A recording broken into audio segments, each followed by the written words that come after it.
The word sellout has been a dangerous term for musicians, but with streams of revenue drying up for artists since the inception of Napster, rock stars have had to look for new ways to make money. It's pretty normal now for artists to line up in droves to have their music licensed for TV shows, movies, video games, and advertisements. There was a time when doing this was considered not cool or a sellout move.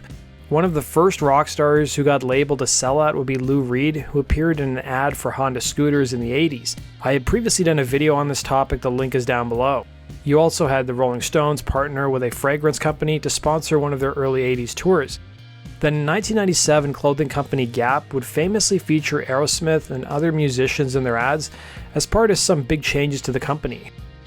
Originally called The Gap, the company would be founded in 1969 in San Francisco, with the store's name being a reference to the gap between the young baby boomers at the time and their far more conservative post-war parents.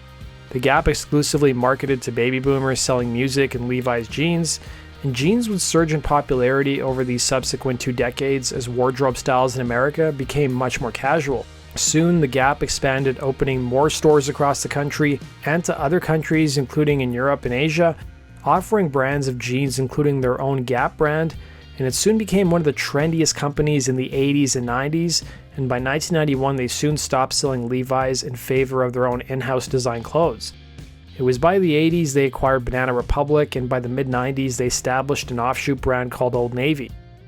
The Gap would make khaki pants cool, something I honestly don't get. The Gap started using celebrities in their ad campaigns starting in 1993, when they prominently featured celebrities wearing khakis. Then in 1997, it was reported that Gap, while still hugely successful and seeing double-digit growth year after year, was still lacking a focus in certain areas, according to analysts and company executives, including not having enough sizes for their items and not placing a bigger emphasis on back-to-school shopping. The company's vice president, Michael McAdam, would tell the LA Times in 1997, "Gap has reinvented itself so many times that there are bound to be short periods where all of a sudden you look and say, maybe we need to tune this differently." The changes the brand made also extended to their in-store displays, making tweaks to its mannequins and to its menwear section, making things color coordinated so men who hated shopping could get in and out fairly quickly. Gap was also looking at doing men's only stores, and one quote I found interviewed a 16-year-old kid who told the LA Times, "Before I thought it was a women's store, but my friends told me they have some cool stuff for guys." One of the first ad campaigns the brand featured during this time included rapper LL Cool J, which you can see here. Soon enough, other celebrity ads followed in a similar format, and it would be Aerosmith's guitarist Joe Perry and frontman Steven Tyler who would appear in a commercial promoting the brand's Easy Fit jeans.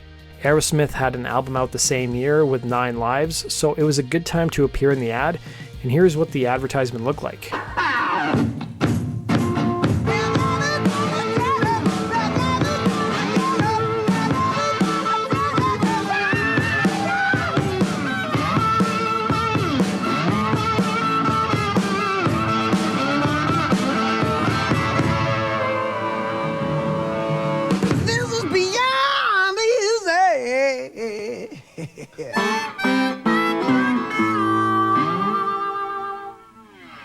The ad would be shot by Rolling Stone photographer and art director Mark Seliger and Fred Woodward. A generation later, Gap would make it a family affair when Steven Tyler's daughter Liv would appear in an ad along with her children to promote a nonprofit called Every Mother Counts, which fights for equitable maternity care around the globe. As for Gap, they would lose relevance around the early 2000s, largely due to the slowing US economy, and the company's sales would never see double-digit growth again. Soon enough, Banana Republic and Old Navy began making up a big portion of the company's sales, and they would have to deal with more competition. Their clothes also appeared to lose their cool factor, and by the 2010s and even this decade, a lot of people have now been shopping at fast fashion brands like H&M and Zara. But the company has seen some improvements in recent years, acquiring the athleisure brand Athleta. That does it for today's video, guys. Thanks for watching, and we'll see you again in Rock Culture Stories. Take care.